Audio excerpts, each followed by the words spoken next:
மறுபடி திரும்ப திரும்ப தான் பாவத்தை செய்துகின்ற பேன். ஆகையால் பாவத்திலே தாகம் எடுக்கின்ற இந்த தண்ணீர் இனி வேண்டும். நான் கொடுக்கும் தண்ணீர், அது என்ன தண்ணீர்? அந்த பாவத்தை செய்வதற்கு அவனுக்கு தாகம் இருக்காது. என்னுடைய ரட்சிப்பை பெற்றுக் கொள்கிறவனுக்கு மறுபடி தாகம் உண்டாகாது.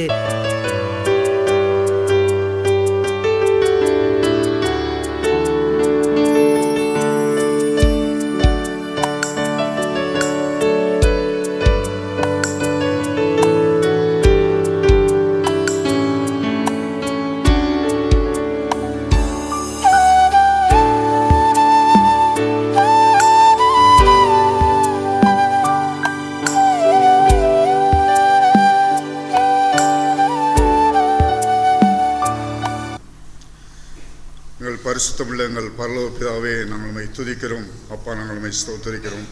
நீ நேற்றும் இன்றும் என்றும் ஆண்டவரே மாறாதவரே என்று தகப்பனே, நம்முடைய ஜனங்களாக எங்களை ஆண்டவரே தகப்பனை ஆசீர்வதித்து பாதுகாத்து இது இந்த காலவெளியில் நம்முடைய சமூகத்தில் கூடி ஆராதிக்க முடியாத தகப்பனே, நீர் கொடுத்த அந்த அருமையான நாட்களுக்கு நமக்கு ஸ்தோத்திரம் தகப்பனை. நாங்கள் நன்றி செலுத்துகிறோம் ஆண்டவரே. இந்த உடன்படிக்கை ஆராதனை மேசி நம்முடைய சமூகத்திலே பரிசுத்தாவியானவரே நாங்கள் ஒப்புக் கொடுக்கிறோம். தேவரின் அந்த ஆண்டவரை ஆசீர்வதிக்க முடியாது செபிக்கிறோம். சபையோடு முழுவதும் ஆண்டவரை நம்முடைய பிரசனம் இறங்க முடியாது செபிக்கிறோம். கர்த்தாவே, நடக்கூடிய ஒரு காரியம் கர்த்தருடைய நாம் மையப்பட முடியாது, தொடக்க முடிவரைக்கும் கூடவே நடத்த முடியும். நம்முடைய கரங்களில் ஒப்புக் கொடுக்கிறோம். எங்கள் இயேசு நாமத்தில் நாங்கள் செபிக்கிறோம் பிதாவே, ஆமென். யாவரும் உட்காரும். பாடல் புஸ்தகத்திலே பாடலன் 118. பாடல் புஸ்தகத்திலே பாடலன் 118. நம்முடைய வாழ்நாளெல்லாம் நன்மைகள்னாலே நம்மளை நிறைவாக்கி நம்முடைய எல்லா குற்றங்களையும் மன்னித்து நடத்தி வருகிறான் அந்த இரக்கவும் உருக்கவும் கூடிய சாந்தம் நிறைந்தான அந்த சர்வ வல்லமை உள்ள தேவன் நம்முடைய வாழ்விலே செய்தான உபகாரங்களை எண்ணினவர்களாய் இந்த பாடலை நாம் பாடுவோம். என்னுயிரே ஆண்டவரை போற்று, முழு உள்ளமே அவர் பெயரை போற்று. என்னுயிரே ஆண்டவரை போற்று,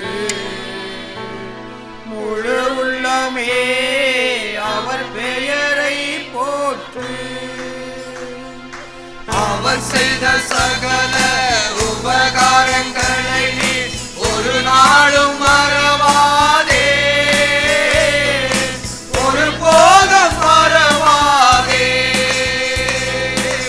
அவர் செய்த சகல உபகாரங்களை நீ ஒரு நாளும் மறவாதே, ஒரு போதும் மறவாதே. என்னுயிரே ஆண்டவரை போற்று,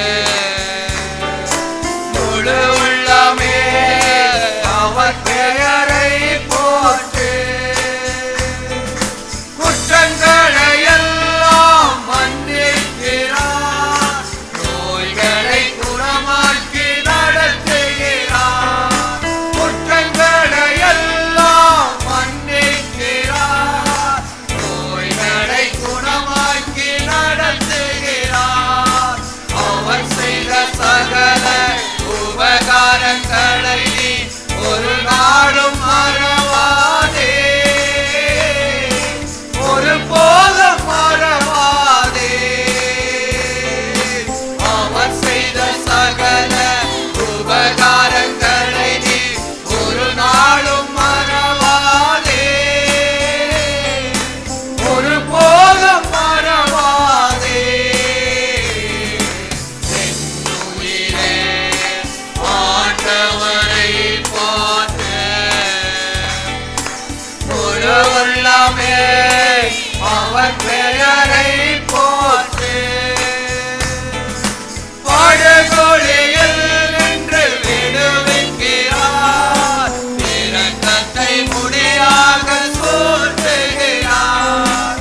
படுகொலியில் நின்று விடுவிக்கிறார், இரக்கத்தை முடியாக சூட்டுகிறார்.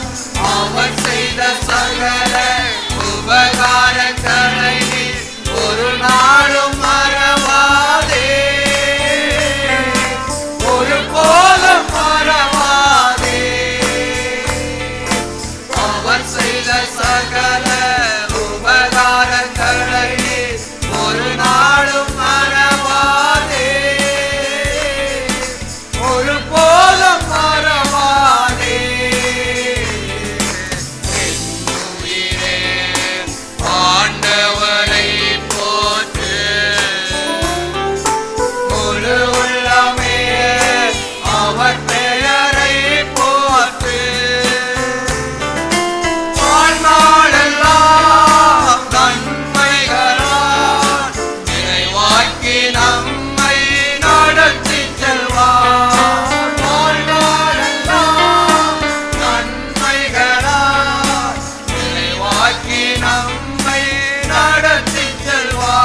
உபகாரங்களை நீர் ஒரு நாளும் மறவாதே,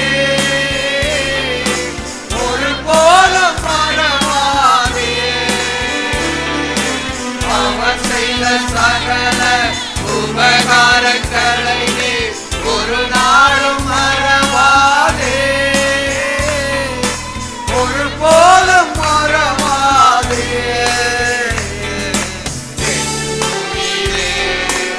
ஆண்டவரை போற்று, முழு உள்ளமே அவர் பெயரை போற்று. கழுகு பொலிளமையை புதுப்பிக்கிறார், காலமெல்லாம் நம்மை சுமக்கின்றார். கழுகு பொலிளமையை புதுப்பிக்கிறார், காலமெல்லாம் நம்மை சுமக்கின்றார். அவர் செய்த சகல உபகாரங்களை நீர் ஒரு நாளும் மறவாதே, ஒரு போதும் மறவாதே. அவர் செய்த சகல உபகாரங்களை நீர் ஒரு நாளும் மறவாதே, ஒரு போதும் மறவாதே.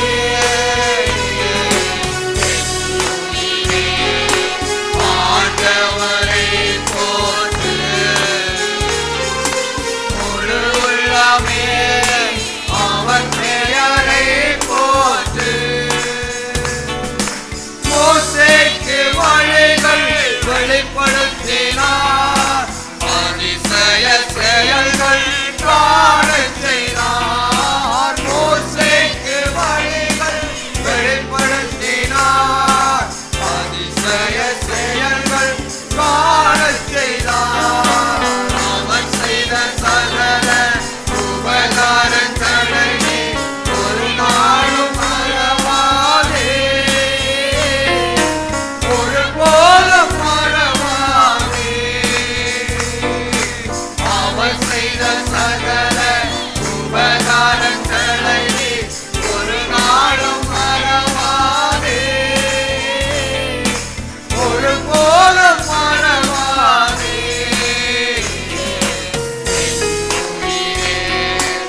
ஆண்டவரை போற்று, முழு உள்ளமே அவர் பெயரை போற்று. இரக்கமும் ஒழுக்கமும் நீடிய சாந்தமும் மிகுந்த கிருபையும் உள்ளவரே. இரக்கமும் ஒழுக்கமும் நீடிய சாந்தமும் மிகுந்த கிருபையும் உள்ளவரே.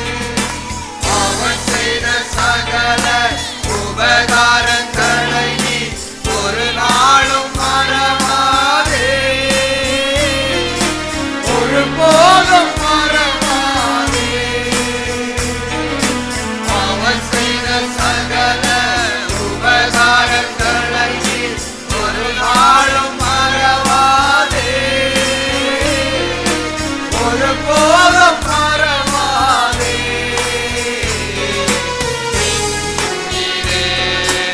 ஆண்டவரை போற்று, முழு உள்ளமே அவர் பெயரை போற்று.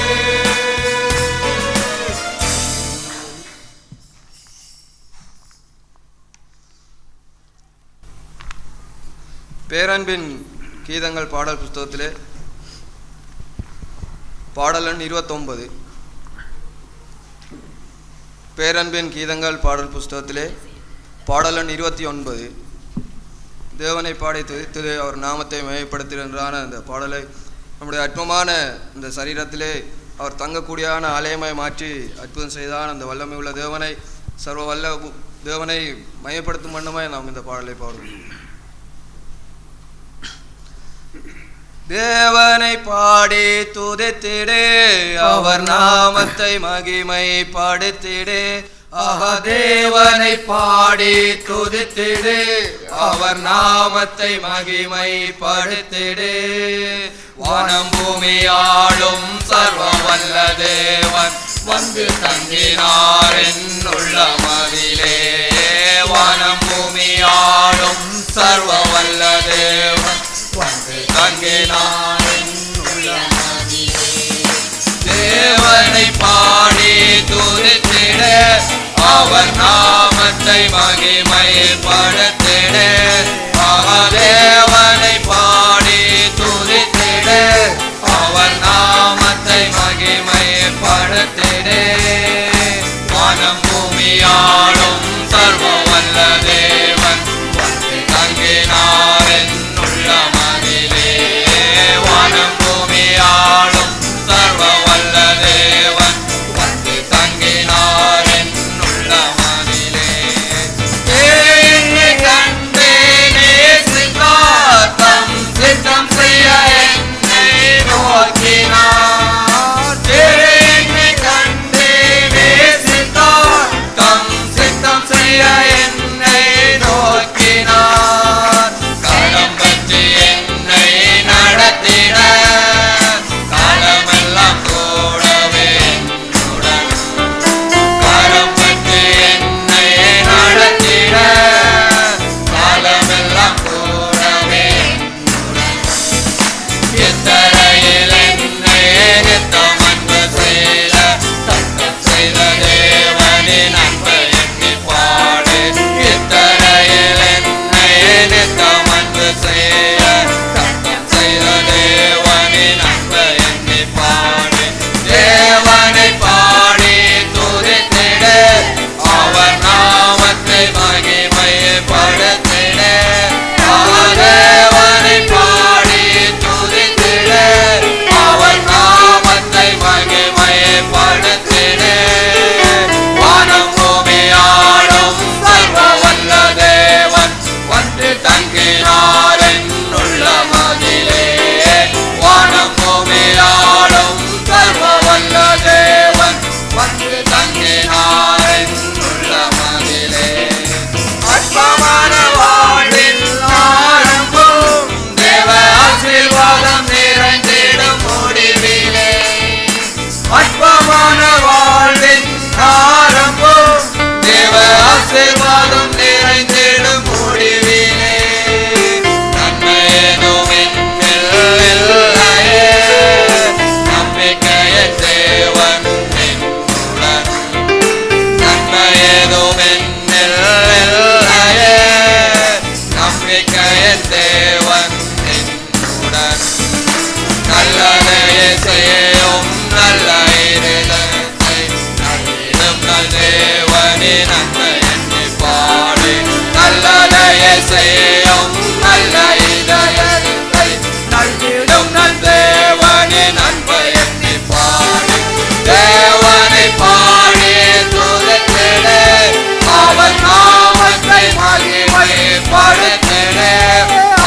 தேவனை பாடி துதித்திட அவர் நாமத்தை மகிமைப்படுத்திட.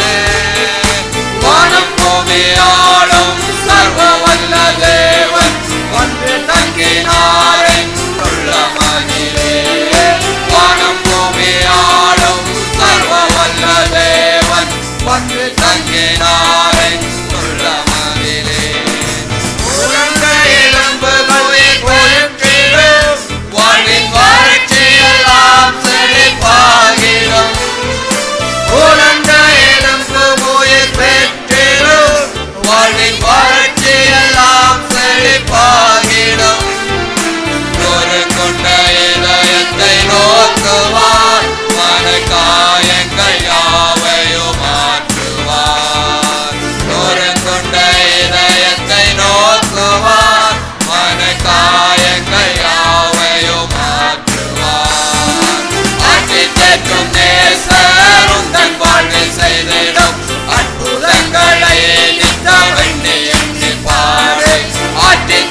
கர்த்தருடைய நாமம் மகிமைப்படுவதாக. யோவான் எழுதின சுவிசேஷம் அப்போஸ்தலனாகிய யோவான் எழுதின சுவிசேஷம் 4ஆம் அதிகாரம் 4வது வசனத்திலிருந்து வாசிப்போம். அவர் சமாரியா நாட்டின் வழியாய் போக வேண்டியதா இருந்தபடியால் யாக்கோபு தன் குமாரனாகிய யோசேப்புக்கு கொடுத்த நிலத்துக்கு அருகே இருந்த சமாரியாவுள்ள சீகார் எனப்பட்ட ஊருக்கு வந்தார். அங்கே யாக்கோபுடைய கிணறு இருந்தது. இயேசு பிரயாணத்தினால் இளைப்படைந்தவராய் அந்த கிணற்றின் அருகே உட்கார்ந்தார். அப்பொழுது ஏறக்குறைய 6ஆம் மணி வேளையாய் இருந்தது. அவருடைய சீசர்கள் போஜன பதார்த்தங்களை கொள்ளும்படி ஊருக்குள்ளே போயிருந்தார்கள். அப்பொழுது சமாரியா நாட்டாளைய ஒரு ஸ்திரீ தண்ணீர் மல்ல வந்தாள். இயேசு அவளை நோக்கி, தாகத்துக்கு தா என்றார். யூதர்கள் சமாரியருடனே சம்பந்தம் கலவாதவர்கள் ஆனபடினால் சமாரியா ஸ்திரீ அவரை நோக்கி, நீர் யூதனாய் இருக்க சமாரியா ஸ்திரீயாகிய என்னிடத்தில் தாகத்துக்கு தா என்று எப்படி கேட்கலாம் என்றாள். இயேசு அவளுக்கு பிரதியுத்தரமாக, நீ தேவனுடைய ஈவையும் தாகத்துக்கு தா என்று உன்னிடத்தில் கேட்கிறவர் இன்னார் என்பதையும் இருந்தாயானால் நீயே அவரிடத்தில் கேட்டிருப்பாய், அவர் உனக்கு ஜீவ தண்ணீரை கொடுத்திருப்பார் என்றார். போதும். சமாரிய ஸ்திரீயும் இயேசுவும் அவர்களுடைய காரியங்களை குறித்து இங்கே பார்க்கின்றோம். சமாரியர்கள் என்பவர்கள் எல்லாம் அவர்கள் யூதர்கள் தான் என்றாலும் அவர்கள் யூதர்களிலிருந்து ஒதுக்கி வைக்கப்பட்டவர்கள். அந்த காலங்களிலே சாலமோனுடைய ராஜ்யத்துக்கு பிற்பாடு ராஜ்யம் 2ஆக பிரிந்தது. வடராஜ்யம் தென்ராஜ்யம் என்று பிரிந்து அந்த வடராஜ்யத்திலே எருசலேம் தேவாலயம் அது சாலமோனுடைய மகன் ரெகோபெயாம் ஆட்சி செய்தார். தென்ராஜ்யத்தை ஜெரோபெயாம் என்கின்ற அந்த ராஜா தென்ராஜ்யத்தை ஆட்சி செய்தார்கள். இவர்களுடைய பாவங்களெல்லாம் அக்கிரமங்களெல்லாம் அங்கே அதிகரித்தபடியினாலே தேவன் அவர்களை அந்நிய ஜனங்களிடத்திலே அவர்களை விற்று போட்டார்.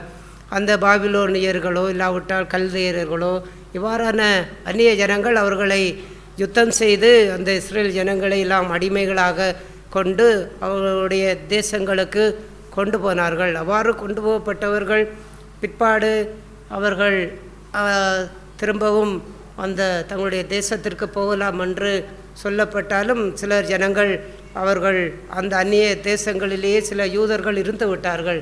தங்களுடைய தொழில்கள் தங்களுடைய வாழ்க்கை வசதிகளை எல்லாம் பொருளாதார வசதிகளை வைத்துக்கொண்டு அந்த அந்நிய தேசத்திலே வாழ்ந்து அந்த புறஜாதிகளோடு கலந்து வாழ ஆரம்பித்தார்கள். அவ்வாறு வாழ ஆரம்பித்து அந்த புறஜாதிகளோடு கலந்து தீட்டுப்பட்டவர்கள், அவ்வாறு புறஜாதிகளோடு கலப்பவர்கள் தீட்டுப்பட்டவர்கள். அவ்வாறு தீட்டுப்பட்டவர்களைத்தான் சமாரியர்கள் என்று அவர்களுக்கு பெயர் வைத்து, அது யூதர்கள் தான் அப்படி புறஜாதிகளோடு இருந்தபடி அவர்களை சமாரியர், இவர்களோடு பேசக்கூடாது, இவர்களோடு உறவு வைக்கக்கூடாது, இவர்களோடு எந்த கொடுக்கல் வாங்கலோ அவர்களோட எந்த சம்பந்தமும் கலக்கக்கூடாது என்று அந்நாட்களிலே யூதர்கள் அவ்வாறு அந்த சமாரியர்களை ஒதுக்கி வைத்தார்கள். அவர்களுக்கு என்று பேர். அப்படிப்பட்ட ஒரு சமாரிய ஸ்திரீ தான் இந்த கிணற்றிலே அவள் வருகின்றாள். அவர்கள் வரும்பொழுது அந்த இடத்திலே இயேசு வருகின்றார். அவ்வாறு தாகத்துக்கு தண்ணி தான் கேட்கும் பொழுது, நீர் ஒரு யூதனாக இருக்கும் பொழுது சமாரிய ஸ்திரீயாகிய என்னிடத்திலே எப்படி நீர் தண்ணீர் கேட்கலாம் என்று அவ்வாறு அவருடைய உரையாடல்கள் போகின்றது. அவ்வாறு அவர்கள் பேசும் பொழுது அந்த இடத்திலே இயேசு சொல்லுகின்றார், அவர் நீர் இவ்வாறு எப்படி கேட்கலாம் என்று கேட்கும் பொழுது ஆண்டவர் சொல்கிறார், நான் யாரென்று நீ தெரிந்திருந்திருந்தால் நீயே தாகத்துக்கு தண்ணி கேட்டிருப்பாய், அவர் உனக்கு ஜீவ தண்ணீரை உனக்கு கொடுத்திருப்பார் என்று சொன்னார். ஜீவ தண்ணீர் என்றால் என்ன? எத்தனை சகோதரர்களுக்கு ஜீவ தண்ணீர் என்றால் என்ன? நாம் ஜீவ தண்ணீர் என்று இங்கே சொல்லுகிற ஆண்டவர் ஜீவ தண்ணீர் என்று சொல்லலாம். அங்கே ஏதோ பரத்திலிருந்து வருகின்ற தண்ணீரை என்று அவ்வாறு நாம் ஒருவேளை சிந்திக்க முடியும். ஜீவ தண்ணீர் என்றால் அந்த என்ன அர்த்தம் என்றால், ஜீவ காலமாக ஓடிக்கொண்டிருக்கின்ற தண்ணீர் தான் ஜீவ தண்ணீர். உதாரணத்துக்கு இந்த உலகத்திலே இந்த எத்தனையோ கொடைக்கானலோ இல்லாட்டிக்கு அப்படிப்பட்ட பெரிய பெரிய அந்த நதிகள், ஆறுகள், நதிகள் அவ்வாறு மலையிலிருந்து விழுகின்ற அந்த நதிகள் எல்லாம் அது அங்கே வருஷம் 365 நாட்கள் என்றால் 365 நாட்களும் அந்த தண்ணீர் ஓடிக்கொண்டே இருக்கும். அது எத்தனை வருடம் என்றாலும் அந்த தண்ணீர் ஓடிக்கொண்டே இருக்கும். அதுதான் ஜீவ தண்ணீர், அதாவது ஜீவ காலமாகவே ஓடிக்கொண்டிருக்கின்ற தண்ணீர். நின்று போகாது, அது வற்றி போகாது, காய்ந்து போகாது, வறண்டு போகாது. எந்த காலத்திலேயும், வறட்சியான காலமோ செழிப்பான காலமோ எந்த காலத்திலேயும் அது ஓடிக்கொண்டே இருக்கும். அதைத்தான் ஜீவ தண்ணீர், ஜீவ காலமாய் ஓடிக்கொண்டிருக்கின்ற அந்த தண்ணீர். அந்த காரியத்தை இயேசு சொல்லுகிறார். அவருக்கு ஜீவ தண்ணீரை உனக்கு கொடுத்திருப்பார் என்று சொல்லும் பொழுது இந்த சமாரியா ஸ்திரீ உடனே அவள் யோசிக்கின்றாள். ஒன்றை யோசித்து விட்டு நாம் அடுத்த வசனத்தை வாசிப்போம். அதற்கு அந்த ஸ்திரீ, ஆண்டவரே, மொண்டுகள உம்மிடத்தில் பாத்திரம் இல்லையே, கிணறும் ஆழமாய் இருக்கிறது, பின்ன எங்கே இருந்து உமக்கு ஜீவ தண்ணீர் உண்டாகும்? அவள் கேட்கின்றாள், இந்த கிணறு மொண்டுள்ள உமக்கு ஒரு பாத்திரமும் இல்லை, அங்கே கிணறும் ஆழமாயிருக்கிறது. இப்படி இருக்கும் பொழுது அங்கே ஜீவகாலமாய் ஓடுகின்ற தண்ணீர் எங்கே இருக்கின்றது? அவள் அடுத்த சொல்லுகின்றாள், அடுத்த வசனம், இந்த கிணற்றை எங்களுக்கு தந்த நம்முடைய பிதாவாகிய யாக்கோபை பார்க்கலும் நீர் பெரியவரோ, அவரும் அவர் பிள்ளைகளும் அவர் மிருக ஜீவன்களும் இதிலே குடித்ததுண்டே என்றாள். அவள் சொல்லுகின்றாள், இந்த கிணத்தை எங்களுக்கு தந்த யாக்கோபு எத்தனையோ வருடத்துக்கு முன்பாக அவருடைய பிள்ளைகளுக்கு கொடுத்தார். அன்றிலிருந்து இன்று வரைக்கும் காலகாலமாய் நாங்களும் எங்கள் மிருக ஜீவன்கள் அவருடைய பிள்ளைகள் எல்லாம் இந்த கிணற்றிலானி இந்த தண்ணீரில் தான் குடித்து கொண்டு வருகின்றோம். ஆகையால் எத்தனை வருடமாக நாங்கள் இந்த தண்ணீரை குடித்து கொண்டு வருகின்றோம். இதை விட நீர் பெரியவரா? ஜீவ தண்ணீர், ஜீவகாலமாய் ஓடுகின்ற அந்த தண்ணீரை கொடுக்கக்கூடிய அளவுக்கு யாக்கோப்பை காட்டிலும் நீர் பெரியவரா? இந்நாள் வரைக்கும் நாங்கள் இதிலே குடிக்கின்றோமே அப்படி என்று அவள் சொல்லும் பொழுது ஆண்டவர் அவளுக்கு சொல்லுகின்றார். இயேசு அவளுக்கு பிரதியுத்தரமாக, இந்த தண்ணீரை குடிக்கிறவனுக்கு மறுபடியும் தாகம் உண்டாகும். நான் கொடுக்கும் தண்ணீரை குடிக்கிறவனுக்கு ஒரு காலம் தாகம் உண்டாகாது. நான் அவனுக்கு கொடுக்கும் தண்ணீர் அவனுக்குள்ளே நித்திய ஜீவ காலமாய் ஊறுகிற நீரூற்றாயிருக்கும் என்றார். அப்போது ஆண்டவர் சொல்லுகின்றார், இந்த தண்ணீரை குடிக்கிறவனுக்கு மறுபடியும் தாகம் உண்டாகும். இயேசு தண்ணீரிலே ஆரம்பிக்கின்றார். ஆனால் அவர் ஏன் அந்த தண்ணீரிலே அதை ஆரம்பிக்கின்றார் என்றால், அவர் ஒரு புதிய ஏற்பாட்டுக்கும் பழைய ஏற்பாட்டுக்கும் இடையிலே உள்ள அந்த ஜீவனுக்குரிய காரியத்தை, பழைய உடன்படிக்கைக்கும் புதிய உடன்படிக்கைக்கும் உள்ள அந்த வித்தியாசத்தை இயேசு அவளுக்கு வெளிப்படுத்தத்தக்கதற்கு ஏதுவாக இந்த காரியங்களை அவர் பேசிக்கொண்டே அப்படியே வருகின்றார். பேசிக்கொண்டே வரும்பொழுது அவள் இவ்வாறு யாக்கோப்பை காட்டிலும் நீர் பெரியவரா என்று கேட்கும் பொழுது ஆண்டவர் சொல்கிறார், இந்த தண்ணீரை குடிக்கிறவனுக்கு மறுபடி தாகம் உண்டாகும். அவர் அந்த கிணத்து தண்ணீரை சொல்லவில்லை, யாக்கோப்புடைய கிணத்து தண்ணீரை சொல்லவில்லை. அவர் சொன்னதெல்லாம் இந்த தண்ணீர், இது எல்லாம் பழைய உடன்படிக்கை. இந்த பழைய உடன்படிக்கையிலே நீங்கள் வாழ்ந்தால் என்ன செய்வீர்கள்? நீங்கள் பாவம் செய்வீர்கள், போய் தேவாலயத்திலே பலி செலுத்துவீர்கள், ஆசாரியர்கள் கூட பலி செலுத்துவீர்கள், உங்கள் பாவம் மன்னிக்கப்படும். மறுபடி வருவீர்கள், மறுபடி பாவம் செய்வீர்கள், மறுபடி பலி செலுத்துவீர்கள். மறுபடி பாவம் செய்து பலி செலுத்துவது, இது காலாகாலமாய் உங்களுடைய வாழ்க்கையிலே பாவம் செய்வதும் மன்னிப்பு கேட்பதும், பாவம் செய்வதும் மன்னிப்பு கேட்பதும், இவ்வாறு காலகாலமாகவே நீங்கள் இந்த வாழ்க்கையை வாழ்ந்து கொண்டிருக்கிறீர்கள். ஏனென்றால் இந்த தண்ணீரை குடிக்கிறவனுக்கு மறுபடி பாவத்திலே தாகம் உண்டாகும். அவன் மன்னிப்பை கேட்டாலும் மறுபடியும் அவனுக்கு தாகம் வரும்போது அந்த பாவத்தை செய்வான், திரும்ப மன்னிப்பு கேட்பான், திரும்ப அவனுக்கு தாகம் ஏற்படும் பொழுது திரும்பவும் அந்த பாவத்தை செய்வான். இவ்வாறு பாவத்தை செய்வதும் மன்னிப்பு பிராயச்சித்தம் தேடுவதும் பாவத்தை செய்வதும் பலி செலுத்தி பாவ நிவார்த்தி பலி செலுத்தி பாவ மன்னிப்பை பெற்றுக்கொள்வதும் காலாகாலமாய் இது உங்களுடைய வாழ்க்கையிலே தொடர்ந்து கொண்டே இருக்கின்ற இந்த தண்ணீரை குடிக்கிற எவனுக்கும் மறுபடியும் அவனுக்கு தாகம் உண்டாகும். மறுபடியும் மறுபடியும் அவன் பாவம் செய்து கொண்டே இருப்பான். ஆண்டவர் சொன்னார், நான் கொடுக்கும் தண்ணீரை குடிக்கிறவனுக்கு என்றென்றைக்கும் தாகம் உண்டாகாது. அல்லேலூயா. அவர் சொன்னார், நான் கொடுக்கும் தண்ணீர். அது என்ன தண்ணீர்?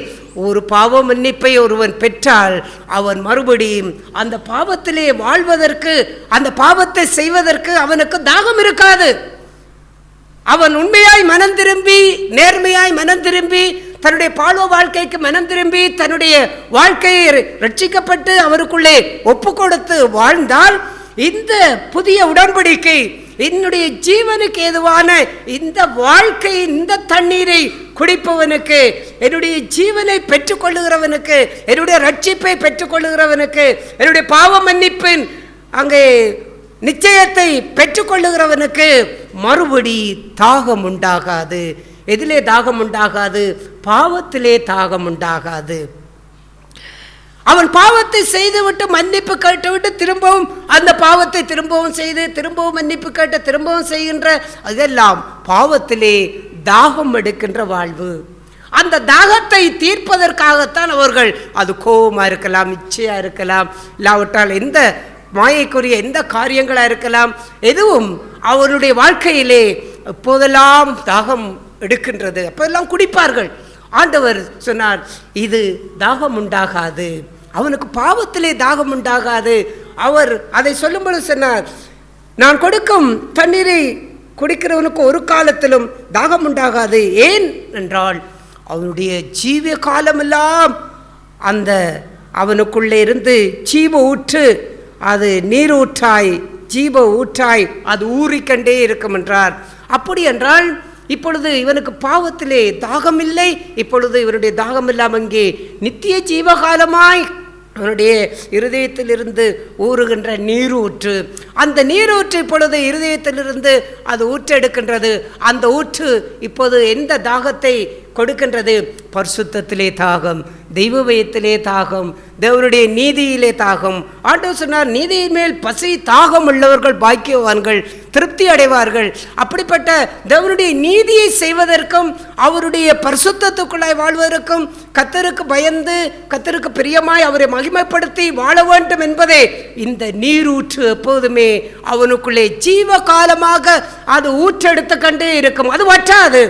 ஆகையால் அவன் தன்னுடைய தாகத்தை எங்கே தீர்க்க விரும்புகிறான் என்றால் அவன் தேவ பக்தி பரிசுத்த நிறைந்த அந்த வாழ்விலே தான் இன்னும் குறைவுள்ளவன் இயேசு கிறிஸ்துவனுடைய அவரை பின்பற்றுகின்ற வாழ்க்கையிலே அவருடைய பரிசுத்தத்துக்கு புறம்பான ஒவ்வொரு காரியங்களையும் தன்னுடைய வாழ்க்கையிலே அவன் காணும் பொழுதெல்லாம் அந்த நீரூற்றாய் ஊறுகின்ற அந்த நீரூற்றிலே அவன் தாகத்தை தீர்த்து தன்னுடைய தேவ பக்தியுள்ள புதிய உடன்படிக்கையின் அந்த வாழ்வை தன்னுடைய இருதயத்திலே பிரமாணங்களை அவருடைய இருதயத்திலே எழுதுவேன்.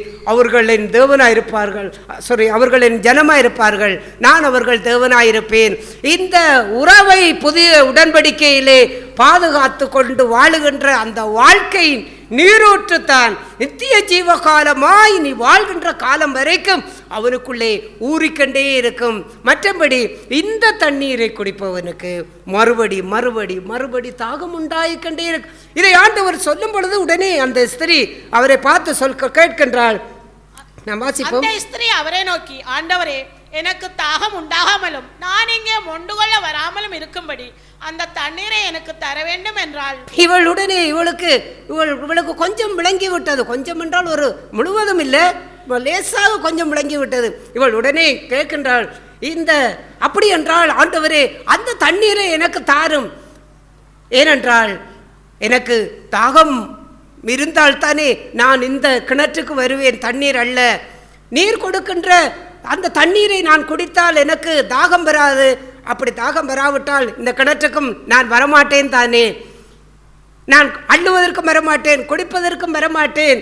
ஏனென்றால் நீர் கொடுக்கிற தண்ணீர் நித்திய ஜீவ காலமாகவே எனக்குள்ளே ஊறுகிற நீரூற்றாக இருக்கிறபடியினால் அதிலே நான் குடித்து தாகம் தீர்த்து நான் வீட்டிலே இருந்து விடுவேன், இங்கே வரமாட்டேன் என்று சொல்லும் பொழுது தாகத்தை குறித்த காரியத்திலே இப்பொழுது ஆண்டவர் பேச ஆரம்பிக்கின்றார். அடுத்த வசனத்தை வாசிப்போம். இயேசு அவளை நோக்கி, நீ போய் உன் புருஷனை இங்கே அழைத்து கொண்டு வா என்றார். இங்கே எனக்கு தாகம் உண்டாகாமலும் நான் இங்கே வராமலும் இருக்கும்படிக்கு அந்த தண்ணீரை எனக்கு தாங்க, ஜீவ தண்ணீர் எனக்கு தாங்க, நித்திய ஜீவகாலமாய் ஊறுகின்ற அந்த ஜீவ தண்ணீரை எனக்கு தாரும் என்று கேட்கும் பொழுது ஆண்டவர் சொல்லுகிறார், உன் புருஷனை அழைத்து கொண்டு வா, உனக்கு அந்த தண்ணீரை தருகிறேன் என்றார். அவள் புருஷனை அழைத்து கொண்டு வந்தால் அந்த தண்ணீர் கிடைக்கும் என்கின்ற அந்த காரியத்திலே சொல்லும் பொழுது அவள் உடனே அடுத்த வசனத்திலே சொல்லுகின்றாள், அதற்கு அந்த ஸ்திரீ, எனக்கு புருஷன் இல்லை என்றாள். இயேசு அவளை நோக்கி, எனக்கு புருஷன் இல்லை என்று நீ சொன்னது சரிதான். எப்படியெனில் 5 புருஷர் உனக்கு இருந்தார்கள், இப்பொழுது உனக்கு இருக்கிறவன் உனக்கு புருஷன் அல்ல, இதை உள்ளபடி சொன்னாய் என்றார். இந்த காரியத்தை அவள் பேசுகின்றாள். தாகம் உண்டாகாமல் எனக்கு அந்த தண்ணியை தாங்கன்னு கேட்கும் பொழுது, உனக்கு வேண்டுமா, உன் புருஷனை அழைத்து கொண்டு வா. அவள் சொல்லுகிறாள், எனக்கு புருஷன் இல்லை என்று சொல்லும் பொழுது ஆண்டவர் சொன்னார், நீ உனக்கு 5 புருஷர்கள் இருந்தார்கள், ஆனால் இப்பொழுது இருக்கிறவரும் புருஷன் அல்ல, இதை உள்ளபடி சொன்னாய் என்று. இப்பொழுதுதான் அவர் எந்த தண்ணீர், தான் கொடுக்கிற தண்ணீர் எது, இந்த தண்ணீர் எது என்கின்ற அந்த வித்தியாசம் அந்த சமாரிய ஸ்திரீக்கு இப்பொழுது விளங்கிவிட்டது. ஆண்டவர் சொல்லுகிறார், நீ ஏற்கனவே ஒரு புருஷனை வைத்திருந்தாய், ஆனால் உனக்கு 2வது புருஷனை வைத்துக்கொள்ள வேண்டும் என்று உனக்கு ஒரு அந்த பாவத்திலே தாகம் ஏற்பட்டது. அந்த தாகம் ஏற்படும் பொழுது நீ 2வது புருஷனை வைத்துக்கொண்டாய். திருப்பி உனக்கு 3வது புருஷனை வைத்துக்கொள்ள வேண்டும் என்று மறுபடியும் உனக்கு அந்த பாவத்திலே தாகம் ஏற்பட்டது. ஏற்படும் பொழுது நீ மறுபடியும் 3வது புருஷனை வைத்தார். 4வது புருஷனுக்கு தாகம் வந்தது, 5வது புருஷனுக்கு தாகம் வந்தது. உனக்கு தாகம் எடுக்கும் பொழுதெல்லாம் நீ என்ன செய்தாய்? இந்த தண்ணீரை குடித்து கொண்டிருந்தாய். இந்த வாழ்க்கையை நீ வாழ்ந்து கொண்டிருக்கின்றாய். நீ பாவத்திலே தாகம் எடுக்கின்ற வாழ்க்கையை நீ வாழ்கின்ற படியினாலே தான் உனக்கு எப்போதெல்லாம் பாவம் செய்வதற்கு வாழ்விலே உனக்கு சந்தர்ப்பம் வருகின்றதோ அதையெல்லாம் உன்னுடைய வாழ்க்கையிலே நீ செய்து கொண்டிருக்கின்றாய். தாகம் உண்டாகாத வாழ்க்கை உனக்கு வேண்டுமாக இருந்தால், நித்திய ஜீவ ஊற்றாய ஊற்று உனக்கு தேவையே இருந்தால் உன் புருஷனை கொண்டு வா என்று சொன்னார். நீ இப்படி இருந்து கொண்டு என்ன செய்ய முடியாது? இந்த ஜீவ தண்ணீராகிய இந்த ஜீவ ஊற்றிலே நீ பருகி நீ திருப்தி அடைய முடியாது. பாவத்திலே நீ வாழ்ந்து கொண்டு அவருடைய நித்திய ஜீவகாலமாய் அவரோடு வாழுகின்ற ஜீவனுக்கு ஏதுவான வாழ்க்கையை நீ வாழ முடியாது. ஆகையால் நீ உன் புருஷனை கொண்டு வந்தால் உனக்கு இந்த வாழ்வு கிடைக்கும் என்று சொல்லும் பொழுதுதான் அவள் தன்னுடைய வாழ்க்கையிலே பாவத்தை மறைக்க ஆரம்பிக்கின்றாள். அவருக்கு முன்பாக மறைக்க ஆரம்பிக்கும் பொழுது ஆண்டவர் வெளிப்படையாய் சொல்லிவிட்டார், 5 புருஷர்கள் இருக்கின்றார்கள், நீ எவ்வளவு பாவத்தை ரகசியமாய் செய்து கொண்டிருக்கின்றாய், உன்னுடைய விபச்சாரம் என்று அவர் குறிப்பிட்டு அவ்வாறெல்லாம் சுட்டி காட்டி பேசவில்லை. நீ எவ்வளவு காரியத்தை நீ மறைத்து வைத்து வாழ்ந்து கொண்டிருக்கின்றாய். இப்படியெல்லாம் நீ வாழ்ந்து கொண்டு இந்த ஜீவ தண்ணீரை நீ எப்படி பெற முடியும்?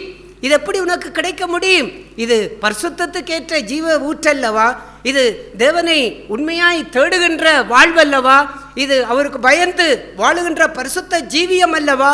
இப்படிப்பட்ட ஒரு ஜீவியத்தை நீ பாவத்தினுடைய தாகத்தை தீர்க்கும்படிக்கு பாவத்தை குடித்து கொண்டு உன்னுடைய வாழ்க்கையிலே இந்த தண்ணீரை குடித்து கொண்டு உன்னுடைய வாழ்க்கையிலே இருந்து கொண்டு இது உனக்கு எப்படி கிடைக்கும்? ஆகையால் உன் புருஷனை கொண்டு வா என்று சொன்னதற்கு காரணம் என்னென்றால் அவளுடைய வாழ்க்கையிலே அவளுடைய பாவத்தை ஆண்டவர் உணர்த்தி காட்ட விரும்பினார். அவர் அவ்வாறு அந்த காரியத்தை அவளிடத்திலே பேசும் பொழுது அவள் சொன்னாள், எனக்கு புருஷன் இல்லை.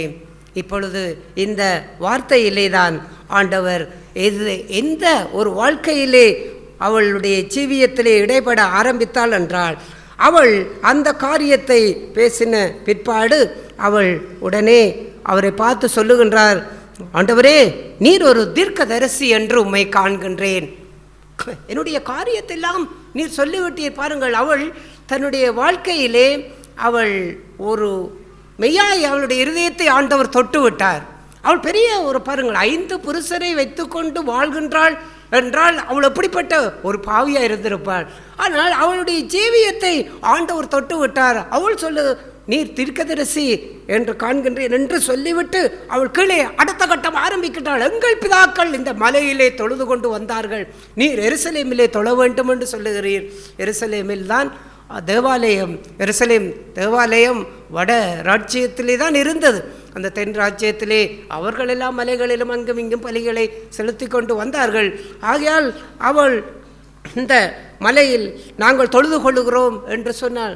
ஆண்டவர் சொன்னார், இந்த மலையிலே நீங்கள் தொழுது கொண்டு இல்லாவிட்டால் எருசலேமிலே நீங்கள் தொழுது கொண்டாலும் நீங்கள் என்ன செய்வீர்கள்?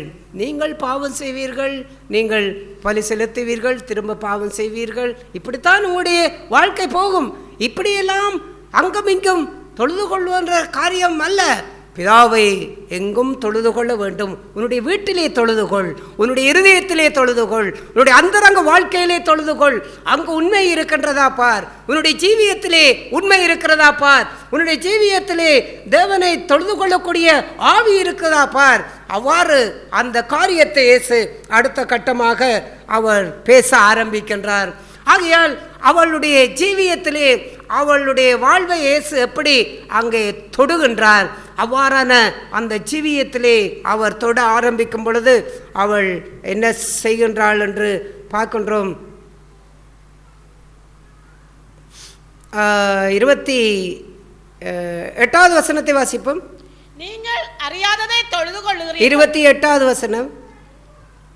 அப்பொழுது அந்த ஸ்திரீ தன் குடத்தை வைத்துவிட்டு ஊருக்குள்ளே போய் ஜனங்களை நோக்கி, நான் செய்த எல்லாவற்றையும் ஒரு மனுஷன் எனக்கு சொன்னார், அவரை வந்து பாருங்கள், அவர் கிறிஸ்துதானோ என்றாள். அவள் அவ்வாறு ஊருக்குள்ளே அவள் என்ன செய்கின்றாள், அந்த குடத்தை வைத்து விட்டாள். அவளுடைய வாழ்க்கையிலே மனம் திரும்புதல் வந்து விட்டது.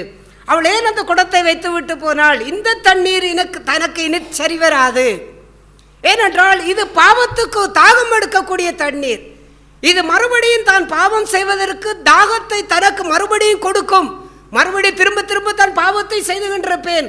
ஆகையால் பாவத்திலே தாகம் எடுக்கின்ற இந்த தண்ணீர் இனி வேண்டாம் என்று அவள் அந்த குடத்தை வைத்து விட்டாள். அந்த வாழ்க்கை இனி தனக்கு தேவையில்லை. அதையெல்லாம் வைத்துவிட்டு ஊருக்குள்ளே போய் சொல்லுகிறார், நான் செய்த எல்லாவற்றையும் ஒருவர் எனக்கு சொன்னார். பாருங்கள், யாரும் தங்களுடைய தவறை தாங்கள் தங்களுடைய தவறை தங்களுடைய வாழ்க்கையிலே உணராவிட்டால், அதற்கு மனஸ்தாப்படாவிட்டால் அந்த தவறை அறிக்கையிட மாட்டார்கள். அந்த தவறை இப்போ நாம் கூட ஒரு அந்தரங்கத்தில் ஒரு பாவமான காரியத்தை செய்து கொண்டிருக்கிறோம் வைத்துக்கொள்ளுங்கள், யாருக்கும் தெரியாது. நான் கர்த்தர் நம்மோடு பேசும் பொழுது, ஆண்டவர் நம்மை உணர்த்தும் பொழுது நாம் நொறுங்குண்டு என்ன செய்கின்றோம், நான் ஒரு மகா மோசமான ஒரு தேவனுக்கு எதிராய் அந்தரங்கத்தில் நான் பாவம் செய்த மனுஷன் என்று நாம் வாய் திறந்து சொல்லுகின்றோம். யாருக்கும் தெரியாது ஏன் நாம் வாய் திறந்து சொல்லுகின்றோம். தேவனுடைய வார்த்தையினாலே உணர்த்தப்பட்டு நாம் நொறுங்குண்டு இருக்கும் பொழுது நாம் அதை பேசுகின்றோம். காரணம் என்னென்றால் அதிலிருந்து நாம் திரும்ப வேண்டும், அந்த வாழ்க்கையை மாற்றிக்கொள்ள வேண்டும் என்று நாம் ஒரு நம்பிக்கையை எடுத்த பிற்பாடுதான் அதை நாம் வெளியிலே நம்முடைய நிலையை நாம் அறிக்கையிட ஆரம்பிக்கின்றோம். இவருடைய வாழ்க்கையிலே நல்ல ஒரு ஆழமாய் ஆண்டவர் தொட்டு விட்டார். அவளுடைய வாழ்க்கையிலும் ஆழமான ஒரு விசுவாசம் அவளுக்குள் வந்து விட்டது. ஆகையால் தான் குடத்தை அவள் வைத்து விட்டாள். இந்த தண்ணீருக்கு நீ நான் வரக்கூடாது, இந்த தாகம் எடுக்கிற பாவத்துக்கு மறுபடியும் என்னை கொண்டு போகின்ற இந்த வாழ்க்கை இனி எனக்கு இருக்கக்கூடாது என்று அந்த குடத்தை அவள் வைத்துவிட்டு அவள் சொல்லுகின்றாள், ஜனங்களிடத்திலே போய் நான் செய்த எல்லாவற்றையும் அவள் ஒத்துக்கொண்டு விட்டாள். இப்பொழுது எனக்கு புருஷனை கொண்டு வான்னு சொல்லும் பொழுது அவள் சொன்னாள், எனக்கு புருஷன் இல்லை என்றாள். இப்பொழுது ஊராரிடத்திலே போய் சொல்லுகிறார், நான் செய்த எல்லாவற்றையும் ஒருவர் எனக்கு சொல்லிவிட்டார், அவர் மெசியாவாகத்தான் இருக்க வேண்டும். பாருங்கள் எந்த அளவுக்கு இயேசு அவளுடைய ஜீவியத்திலே ஆண்டவர் இடைப்பட்டார். அவர் பேசின காரியம் அந்த சமாரிய ஸ்திரீயினுடைய முழு ஜீவியத்தையுமே அங்கே மாற்றி அவளுடைய வாழ்வை புதிதாக்க ஆரம்பித்தது. ஆகையால் அவள் தன்னுடைய வாழ்க்கையை நிதானித்து கொண்டு விட்டாள். இந்த மலையிலும் இந்த எருசலேமிலும் சும்மா தொழுது கொண்டு பலிகளை செலுத்தி இப்படியே தன்னுடைய பாவ வாழ்க்கையிலே இப்படியே நான் வாழ்ந்து கொண்டிருக்கின்ற இந்த வாழ்வு, இந்த தண்ணீர் இனி எனக்கு வேண்டாம். ஆகையால் அந்த குடத்தை எல்லாம் அப்படியே அந்த கிணற்றிலே வைத்து விட்டாள். இந்த வாழ்க்கையிலே அவள் இவ்வாறு சொல்லும் பொழுது அந்த ஊராரை குறித்து நாம் பார்க்கின்றோம். 39வது வசனத்தை வாசிப்போம்.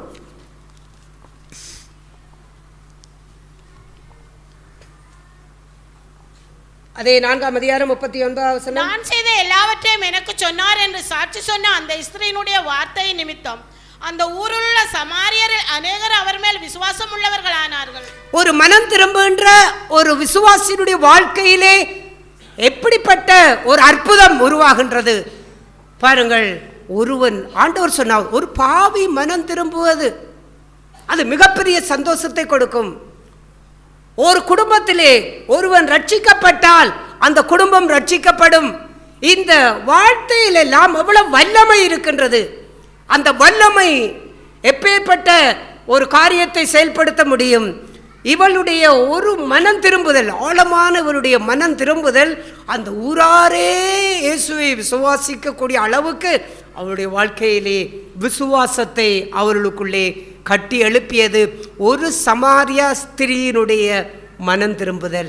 எந்த மனம் திரும்புதலும் தேவனுக்கு முன்பாக உண்மையான, நேர்மையான, ஆழமான மனம் திரும்புதலாக இருந்தால் அந்த மனம் திரும்புகின்ற விசுவாசனுடைய வாழ்க்கை நிமித்தம் அந்த குடும்பமா இருக்கலாம், அந்த சமூகமா இருக்கலாம், அவர்களை சுற்றியுள்ள வாழ்வா இருக்கலாம், எந்த வாழ்க்கையிலும் பெரிய ஒரு சுவிசேஷம் இல்லாவிட்டால் பெரிய ஒரு மாற்றம் அங்கே உருவாகக்கூடிய ஒரு அற்புதங்கள் அங்கே உருவாக ஆரம்பிக்கின்றது.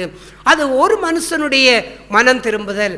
ஆகையால் இவ்வாறு காரியங்கள் இருக்கும் பொழுது நம்முடைய ஜீவியத்திலே, நம்முடைய வாழ்க்கையிலே நாம் எந்த அளவுக்கு தேவனுக்கு முன்பாக நாம் நிற்கின்றோம். ஆண்டவர் சொல்லுவதை போல இந்த தண்ணீரை குடிக்கிறவனுக்கு தாகம் உண்டாகும் என்றார். நாம் தாகம் எடுக்கிற தண்ணீரை நாம் குடித்து கொண்டு நாம் அவருடைய சமூகத்தில் இருக்கின்றோமா? ஆண்டவர் சொன்னார், நான் கொடுக்கும் தண்ணீரை குடிக்கிறவனுக்கு என்றென்றைக்கும் தாகம் உண்டாகாது. எந்த தண்ணீரை நாம் பருகி இருக்கின்றோம்? அவள் கேட்டாள், அந்த தண்ணீர் எனக்கு தாங்க ஆண்டவரே என்று கேட்டாள். இன்றைக்கு என்றென்றைக்கும் தாகம் உண்டாகாத தண்ணீர், அதாவது பாவத்தின் மேல் தாகம் எடுக்காத தண்ணீர். இன்றைக்கு தாகம் எடுக்கும் பொழுதெல்லாம் நாம் தண்ணீரை குடிக்கின்றோம். பாவம் செய்யும் பாவத்திலே தாகம் எடுக்கும் பொழுதெல்லாம் அங்கே கோபமாக இருக்கலாம், எந்த இச்சையாக இருக்கலாமே, இல்லாவிட்டால் எந்த உலகத்தினுடைய ஆசைகளாக இருக்கலாம், எந்த ஒரு வாழ்க்கையிலும் அங்கே மோகங்கள் இதெல்லாம் தாகம் எடுக்க என்ன செய்கின்றது? அதை பருகும்படிக்கே அதை கடந்து போகின்ற ஜீவியம். ஆண்டவர் இப்படிப்பட்ட இந்த தாகம் எல்லாம் எதுவென்றால் அங்கே இந்த பழைய உடன்படிக்கை, இந்த மலையிலும் இந்த எருசலேமிலும் தொழுது கொள்வதை போன்ற பழைய உடன்படிக்கை எங்கும் பிதாவை தொழுது கொள்ள வேண்டும் என்றால் நம்முடைய வாழ்க்கையிலே தேவனை குறித்ததான உண்மையை அறிந்து அதிலே நாம் தாகம் கொண்டவளாக இருக்க வேண்டும். ஆண்டவர் சிலுவையிலே தொங்கும் பொழுது தாகமாய் இருக்கிறேன் என்றார். அவர் எந்த தாகத்தை கேட்டார்? அவர் தண்ணீர் தாகத்தை கேட்கிறார் என்று அங்கே இருந்த ஒரு போர் சேவகன் கடற்காலனை தோய்த்து கொண்டே அவருடைய வாயிலே கொடுத்தார். அவர் அதை ருசி பார்த்து அவர் அதை அங்கே குடிக்க மறுத்தார். அவர் எந்த தாகத்தை கேட்டார்? அவர் தாகமாக இருக்கிறேன் என்று சொன்னதெல்லாம் சிலுவையிலே தான் கடைசி நேரத்திலே மரிக்கப் போகின்றேன், இந்த நேரத்திலே கூட தான் நிறைவேற்றாமல், பிதாவினுடைய விருப்பத்தை அவருடைய சித்தத்தை நிறைவேற்றாமல் ஏதாவது ஒரு காரியம் இன்னும் அது குறைவாக இருக்கின்றதா, இல்லாவிட்டால் அதை நிறைவேற்றாமல் இருக்கின்றேனா என்கின்ற அந்த வாழ்க்கையிலே தான் அவர் தாகமாய் இருக்கிறேன் என்று அவர் கேட்டார். அவருடைய பிதாவினுடைய சித்தத்துக்கும் அவருடைய விருப்பத்திற்கும் தன்னுடைய பரிசுத்தமான காரியங்களுக்கும் தான் நிறைவேற்றி முடிக்கிற காரியங்களுக்கெல்லாம் அந்த தாகத்தை தான் அவர் கேட்டார். அவன் ஏனென்றால் அவருக்குள்ளே நித்திய ஜீவகாலமாய் ஊறிக்கண்டே இருந்தது. இந்த ஊற்று ஊற ஊற ஊற நமக்குள்ளே என்ன நடக்கும்? பாவத்தின் மேல் வெறுப்பு உண்டாகும், பரிசுத்தத்தின் மேல் ஆர்வம் உண்டாகும். தேவனுக்கு முதலிடம் கொடுக்கிற வாழ்க்கையிலே நாம் எப்போதுமே நாம் கவனம் செலுத்தி வாழுவோம். அவருடைய நாமத்தை மகிமைப்படுத்துகின்ற வாழ்விலே எப்பொழுதும் நாம் அக்கறை செலுத்தி வாழுவோம். நாம் அவருடைய நாமத்துக்கு தூசிப்பையோ இல்லாவிட்டால் பாவத்துக்கு இடம் கொடுத்து நாம் நம்முடைய பரிசுத்த வாழ்வை அசட்டை செய்து அவருடைய ஆலயத்தை, பரிசுத்தமான இந்த ஆலயத்தை தீட்டுப்படுத்தி அதை கெடுத்து விடுவதற்கு எந்த ஒரு காரியத்துக்கும் இடம் கொடுக்காதபடிக்கு தன்னுடைய ஜீவியத்தை எப்பொழுதுமே தேவனுக்குள்ளாக அந்த கொண்டு செல்லத்தக்கதற்கு ஏதுவான தாகம், அதான் அந்த ஜீவ ஊற்று. இந்த ஊற்று அவனுக்கு ஊற ஊற ஊற அவன் தாகம் தீர்க்கின்ற வாழ்வெல்லாம் தேவனுக்குரிய வாழ்க்கையிலே தான் அவன் தாகம் தீர்த்து கொண்டு இருப்பான். தான் இன்னும் எப்படி பரிசுத்தமாக முடியும், இன்னும் எப்படி நீதி செய்ய முடியும், இன்னும் எப்படி தேவனுக்கு உண்மையாய் வாழ முடியும், இன்னும் அவருக்கு எப்படி பிரியமாய் வாழ முடியும் என்று அந்த ஊற்று அவனுடைய வாழ்க்கையிலே ஊறிக்கொண்டே இருக்கும். அதிலே தான் அவன் தன்னுடைய தாகத்தை தீர்க்கும்படிக்கு நாள்தோறும் அவன் தேவனை நோக்கி அவன் போராடி வாழுகின்ற வாழ்வு. அப்படிப்பட்ட அந்த ஆசீர்வதிக்கப்பட்ட அந்த வாழ்வு நமக்கு பெற்றுக்கொள்ள வேண்டுமாக இருந்தால் இந்த தண்ணீர் நமக்கு இருக்கக்கூடாது. அந்த தண்ணீர் என்ன? அதாவது பாவத்திலே தாகம் எடுக்கின்ற தண்ணீர். ஒருவேளை ஏதோ ஒரு பாவத்திலே இன்னும் நமக்கு தாகம் எடுத்து அதைத்தான் நாம் அடிக்கடி குடிக்கின்ற ஜனங்களாய் கூட நாம் இருந்தாலும் நாம் அந்த சமாரியா ஸ்திரியை போல நான் செய்த எல்லாவற்றையும் ஒருவர் எனக்கு சொன்னார் என்று ஆண்டவர் அந்த காரியத்தை குறித்து நம்மிடத்திலே பேசும் பொழுது நாம் என்ன செய்ய வேண்டும்? அவ்வாறான ஒரு ஜீவியத்திலே ஆண்டவரே அந்த தண்ணீர் எனக்கு வேண்டும். அவள் அறியாமல் கேட்டாள், இந்த தண்ணீரை எனக்கு தாரும் என்று. அவள் மனுஷிய பிரகாரமான ஒரு தண்ணீரை கேட்டாள். ஆனால் உண்மையாய் அவளுடைய கேள்விக்கு, அவளை அறியாமலே அவள் கேட்ட கேள்விக்கு ஆண்டவர் அவளுக்கு கொடுக்க வேண்டிய அந்த தண்ணீரை, ஜீவ தண்ணீரை அவளுக்கு கொடுத்து விட்டார். அவள் அதை பருகி விட்டாள், அருந்தி விட்டாள், அவள் மனம் திரும்பி விட்டாள். அவளாலே அந்த ஊராரை விசுவாசித்தார்கள். ஆகையால் இன்றைக்கு நம்முடைய ஜீவியத்திலே கூட அந்த தண்ணீர், ஆண்டவரே இந்த தாகம் எடுக்கின்ற வாழ்வு எனக்கு எந்த வாழ்க்கையிலும் எனக்கு வேண்டாம். நான் என்னுடைய தாகம் எல்லாம் நீராகவே இருக்க வேண்டும், உம்முடைய சுத்தம் செய்வதாகவே இருக்க வேண்டும், உமக்கு பிரியமாய் வாழ்கின்ற வாழ்வாக இருக்க வேண்டும். அதிலே நான் எப்பொழுதும் நீதியின் மேல் பசியும் தாகம். தேவனுடைய நீதியைப் போல் என்னுடைய நீதி இல்லை, தேவனுடைய உண்மையைப் போல் என்னுடைய உண்மை இல்லை, அவரை போன்ற பார்வை இல்லை, அவரை போன்ற சிந்தை இல்லை, அவரை போன்ற பேச்சில்லை, அவரை போன்ற நினைவில்லை, அவரை போன்ற செயல் இல்லை. இப்படியெல்லாம் தங்களுடைய வாழ்க்கையிலே அந்த தாகத்தினாலே இந்த ஜீவ ஊற்றிலே பருகும்படிக்கு வாழ்கின்ற வாழ்வு இருக்கின்றதே. அப்படி ஒரு வாழ ஆரம்பித்தால் ஆண்டவர் சொன்னதை போல இந்த தண்ணீரை குடிக்கிறவனுக்கு மறுபடியும் தாகம் உண்டாகாது. இந்த வாழ்க்கையிலே வாழ்கின்ற சகோதர சகோதரிகளுக்கு பாவத்திலே தாகம் இருக்காது. அந்த தாகத்திலே தீர்ப்பதற்கு பாவத்தை தேடி போக மாட்டார்கள், பாவத்துக்கு தங்களை ஒப்பு கொடுக்க மாட்டார்கள். அது ஒரு விஷயமா இருந்தாலும் அந்த வாழ்விலே தங்களுடைய ஜீவியத்திலே ஆழமாய் மனம் திரும்பி தங்கள் வாழ்வை தேவனுக்குள்ளே ஒப்பு கொடுப்பார்கள். அதுதான் அவருடைய ஆசீர்வதிக்கின்ற ஆசீர்வாதத்தின் பாத்திரம், அவர் ஆசீர்வதிக்கின்ற ஆசீர்வாதத்தின் சரீரம். இந்த அப்பத்தை இந்த பாத்திரத்திலே நாம் ஆசீர்வதிக்கின்றோம். ஆசீர்வதிக்கப்பட்ட இந்த உடன்படிக்கையிலே நாங்கள் பங்கு கொள்ளும் போன்றோம். அது எப்படி ஆசீர்வதிக்கப்பட்ட உடன்படிக்கை? நித்திய ஜீவகாலமாகவே ஜீவ தண்ணீராய் நமக்குள்ளே இந்த புதிய உடன்படிக்கையினுடைய பரிசுத்தமான வாழ்வை நமக்குள்ளே ஊற்றாக அதை ஊற்றெடுத்து அதிலே நாம் தாகம் தீர்த்து அவரை போன்று மாறுகின்ற அந்த வாழ்விலே நாங்கள் ஜீவிக்கிற வாழ்வுக்குள்ளே கட்டி எழுப்பப்படும்படிக்கு பாவத்தின் தாகம் அவனுக்கு இனி ஒரு காலம் எடுக்காது. இதுதான் சுவிசேஷம். இன்றைக்கு இங்கே உட்கார்ந்திருக்கிற சகோதர சகோதரி, உங்களிடத்திலே நீங்களே உங்களிடத்தில் இருதயத்திலே கேளுங்கள், எனக்கு எங்கே தாகம் இருக்கின்றது? இன்றைய வரைக்கும் என்னுடைய தாகம் எது? தாகம் தீர்க்கும் ஜீவநதி தரணியில் உண்டோ என தேடினேன் என்று எங்கெங்கெல்லாம் என்னென்னலாம் செய்து வாழ்ந்தாலும் ஜீவ தண்ணீர் உள்ளத்திலிருந்து ஓடாவிட்டால் அந்த வாழ்வு தேவனை தேடுகின்ற பரிசுத்த வாழ்வுக்குள்ளாக எங்களை நடத்த முடியாது, பாவத்துக்குள்ளே தான் கொண்டு போய்கின்றிருக்கும்.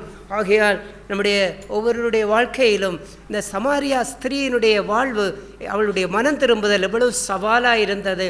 அவள் கேட்டதை போலவே, ஆண்டவரே எனக்கு தாகம் உண்டாகாமலும் இங்கே நான் முண்டு கொள்ள வராமலும் இருக்கும்படி அந்த தண்ணீரை எனக்கு தாரும் என்று அவள் அதனுடைய அர்த்தத்தை அறியாமல் கேட்டாள்.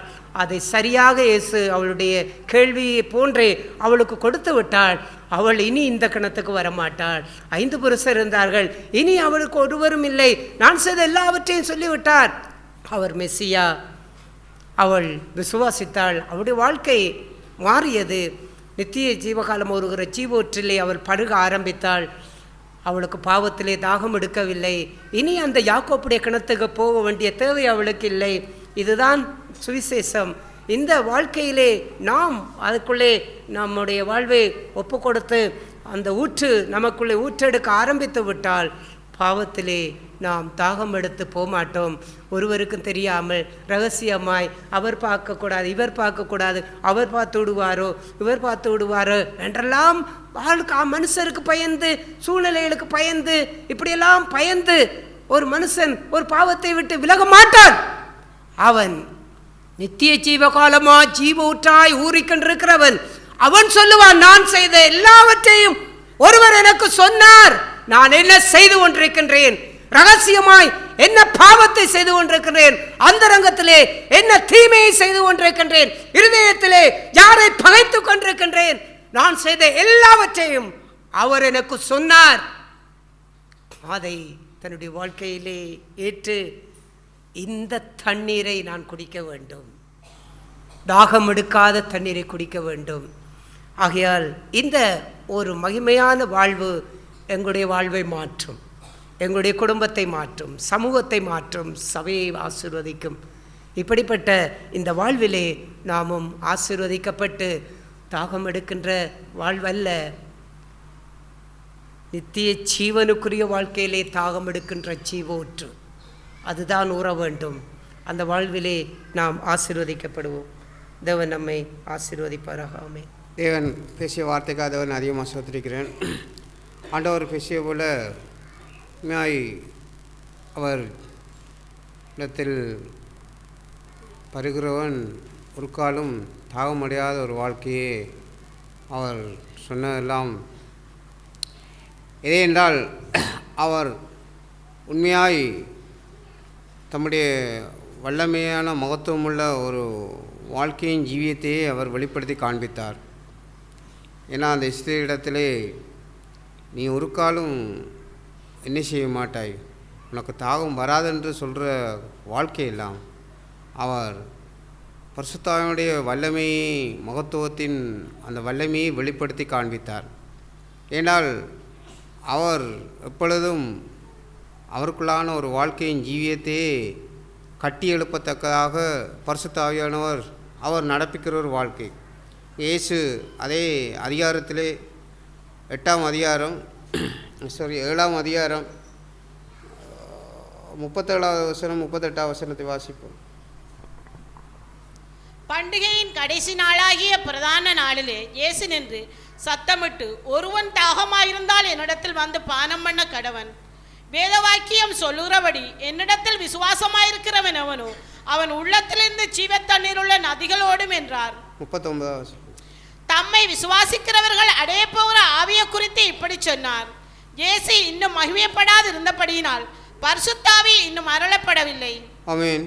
இவ்விதமாய் அங்கே இயேசு தமக்குள்ளாக இருக்கிற அந்த மகத்துவமான ஒரு வாழ்க்கையின் ஜீவியத்தை வெளிப்படுத்தி அங்கே அந்த பண்டிகை நாளிலே அங்கே சத்தமிட்டு அவர் சொன்ன வாழ்க்கையெல்லாம் உண்மையாய் இயேசுவிடத்திலே அங்கே நம்முடைய வாழ்க்கையை ஒப்பு கொடுக்கும்போது, அந்த வாழ்க்கையை ஒப்பு கொடுத்து வாழத்தக்கான வாழ்க்கைக்குள்ளாக கடந்து செல்லும்போது ஒரு காலம் என்ன செய்ய முடியாதுன்னு சொன்னால், நாம் கேட்டது போல் எந்த பாவத்துக்கும் அடிமைப்பட்டு போகாத ஒரு வாழ்க்கை, எந்த ஒரு தேவனுக்கு பிரியமில்லாத எந்த காரியத்துக்கும் அங்கே உடன்பட்டு போகாத ஒரு வாழ்க்கை. ஏன்னா அந்த தாகமெல்லாம் இயேசுவை ஏற்றுக்கொண்ட பிறகு அதெல்லாம் ஒளிந்து போகும். அந்த ஸ்திரீ அவள் அந்த புருஷனை வைத்து தன்னுடைய வாழ்க்கை முழுவதையும் அகற்றி விட்டு இயேசுவை உண்மையாய் அந்த தாகத்தை கண்டு மகிழ்ச்சி அடைந்த வாழ்க்கையைப் போல உண்மையாய் தேவனும் அந்த ஒரு வாழ்க்கையை என்னுடைய வாழ்க்கையிலும் அதிகமாய் நானும் விசுவாசிக்கிறேன். அந்த பரிசுத்த ஆவியானவருடைய வல்லமை, மகத்துவமான வல்லமை தாகத்தை ஆவிக்குரிய வாழ்க்கையின் ஜீவியத்திலே இன்னும் வலுவாய் கட்டத்தக்கதாக, அவருக்குள்ளாக வாழத்தக்கதாக, அவருக்குள்ளாக ஜீவிக்கத்தக்கதாக அந்த ஜீவ நதி எப்பொழுதும் ஓடிக்கொண்டிருக்கிற ஒரு வாழ்க்கையின் ஜீவியத்தை இன்னும் அதிகமாக எனக்குள்ளாக தந்து அப்படியாப்பட்ட ஒரு வாழ்க்கைக்குள்ளாக இன்னும் நடத்துவார்னு சொல்லி விசுவாசிக்கிறேன். ஆமென். கர்த்தருடைய பரிசுத்த நாமம் மகிமைப்படுவதாகும். தேவாவியானவர் சபையில் பேசியான இந்த மேன்மையான சுவிசேஷத்துக்காக தேவனை அதிகமாக ஸ்தோத்தரிக்கிறேன். இயேசு கிறிஸ்து நேரடியாய் சபையிலே எழுந்தருளி அந்த ஸ்திரீயிடத்தில் பேசியது போன்று சபையிலே பேசியதான் அங்கே நான் உணர்ந்தேன். இந்த நாட்களிலே தேவ சமூகத்திலே வாழக்கூடிய இல்லை வாழ்ந்து கொண்டிருக்கிறேன்னு சொல்லக்கூடியான என்னுடைய ஜீவிய வாழ்க்கை அது எப்பேற்பட்டதுங்கிறதை நான் எங்கே கண்டுகொள்ள முடியும் என்றால், அந்த இயேசு கிறிஸ்துவை எங்கே வந்து பாருங்கள்னு சொன்ன அந்த ஸ்திரியை போன்று அவர்கள் அந்த கிரேக்கர் சொன்னார்கள், நீ சொன்னது நிமித்தமல்ல, நாங்கள் அவர் பேசிய வார்த்தை நிமித்தம் அங்கே நாங்கள் அவரை விசுவாசித்தோம் என்ற பிரகாரம் இன்றைக்கு என்னுக்குள்ளே இருக்கக்கூடியான அடிக்கடி தாகம் எடுக்கக்கூடியான என்னுடைய உலகத்திற்குரிய ஜீவிய வாழ்க்கைகள் அது நான் கண்டுகொள்ளும்படியான அந்த நிலை அங்கே அவர் எனக்கு சொன்னார் என்றான அந்த இயேசு கிறிஸ்துவனிடத்திலே நான் அங்கே போகும்போது தான் அங்கே நான் அதை நான் அங்கே காண முடியுங்கிறான ஜீவியம்.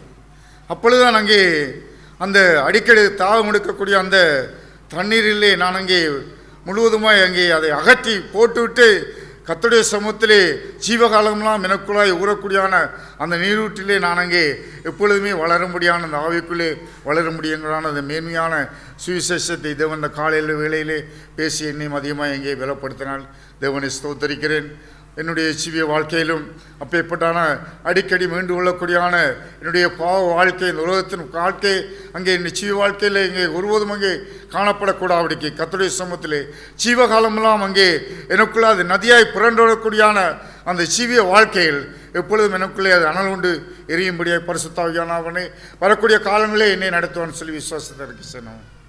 நானும் தேவனுடைய சமூகத்திலே அறிக்கை செய்கிறேன். அங்கே அந்தரங்க ஜீவியத்திலே அங்கே பாவத்தை குறித்த தாகம் இல்லாத ஒரு ஜீவியம் நித்தியமாய் எனக்குள்ளே தாகம் எடுக்காதபடிக்கு அந்த இயேசு கிறிஸ்துவனுடைய நித்திய ஜீவனை குறித்த தாகத்தையே நான் விரும்புகிறேன். நிச்சயம் கர்த்தர் உதவிசுவான் நான் நம்புகிறேன், அறிக்கை செய்கிறேன். நானும் அந்த நித்திய ஜீவனுள்ள தாகத்தை வாங்கித்து தேடுகிற ஒரு ஜீவத்துக்குள் நான் கடந்து செல்லவே நான் பிரியாசப்படுவேன் என்று அறிக்கை செய்கிறேன். தேவன் அறிக்கையை காத்துக்கொள்ள உதவிசுவார். ஆமென். இப்படி நான் ஸ்தோத்திரம். தேவன் சபையில் பேசின வார்த்தைக்காய் அவரை மையப்படுத்துகிறேன். என்னிடத்திலும் உள்ள குறைகளை நாட்களில் தேவன் சபையில் இங்கே பேசினார்.